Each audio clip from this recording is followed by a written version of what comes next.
Shamai Elite Dangerous Chums, and welcome to another episode of A View from a Bridge. And today we're looking at the Type 8 because that's just been released for credits. And via A View from a Bridge, I'm talking about the view in VR. But let's have a look at the internals there, just to give you an idea of what we're going to look at right now. Now, this is a view with regards to VR. It's not anything new in the game, and this is certainly not something new. Despite being a new ship, the Type 8 is actually, cockpit-wise, a clone of the Type 7. The only difference is, as far as I can tell, is these massive arms which stick out in front of the cockpit, reducing the visibility to the left and to the right. But if you look downwards, you can see pretty decent. So if you're going to do exobiology in this, which I've done once, I'd never do again, you still have very good visibility as you expect in any Lacon. But the vertical kind of height, the height is just amazing in this, and it's just like the Type 7, amazing. I wish they'd have made a new cockpit for it, a new bridge. Let's have a look to the left to see what we can see. Hold on, watch the microphone. So you can see out the back there, there's a podium there where you can have some chums. There are some computer terminals which you can't see from our seat. And out to the back, you can just about see the edge of the door there. Looking down, you can see the walkway, which has this dotted padding. And there's, of course, a lit strip out to the back. Now, turning to the right-hand side, hopefully we can see that a bit better. Yes, we can. So you can see the industrial feel to the ship a lot better there.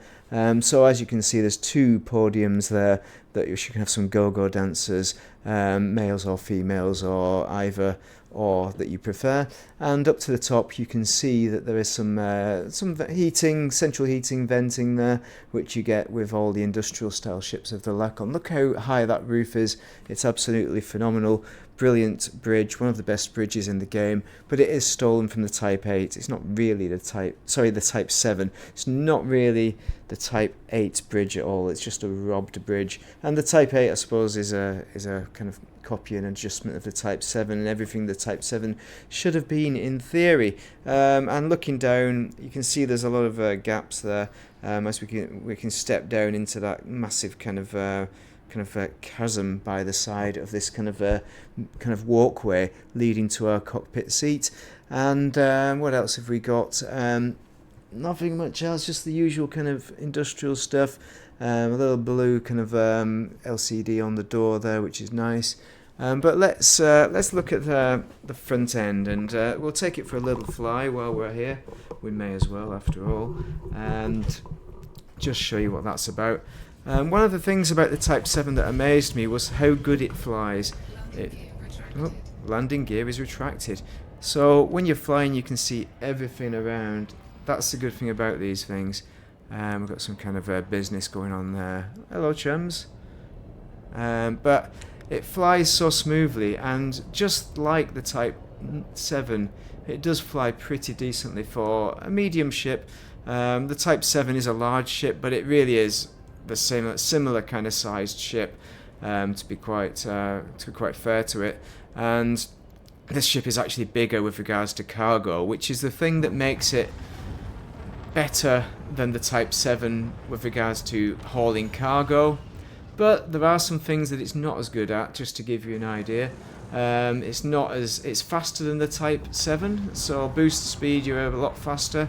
But it doesn't handle quite as well as the Type 7. It's not massively noticeable, and we've just lost sound thanks to the unique way the headset works. I'm just going to ignore the fact I've lost sound there. I'm not going to fix that.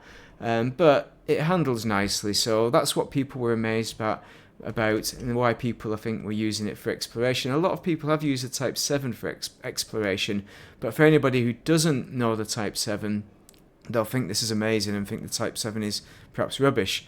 But the Type 7 is better handling wise, and it has better jump range as well. So it's not the perfect ship, but it is better because it's medium and all that. I'm not going to go into the details of why this is better than the Type 7. They're two very different ships, despite being very similar in a way. They have differences where it might count for specific activities. As with all ships, it's not 100% where the Type 8 is an absolute replacement for the Type 7, although some people think it is, and in most instances maybe it is. Anyway, I'm not going to wang on about that because it just kind of annoys me how people just go on and just say there is some balance in the game to the ships, but some are obviously better at certain things than others.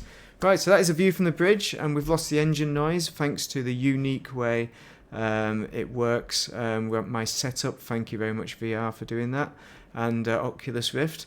Advertisement for Oculus there, the classic Oculus Rift. So if you found this video useful, do drop a like and etc. Give me your comments on what you think of the Type 7 and Type 8. Which one is your favourite and why?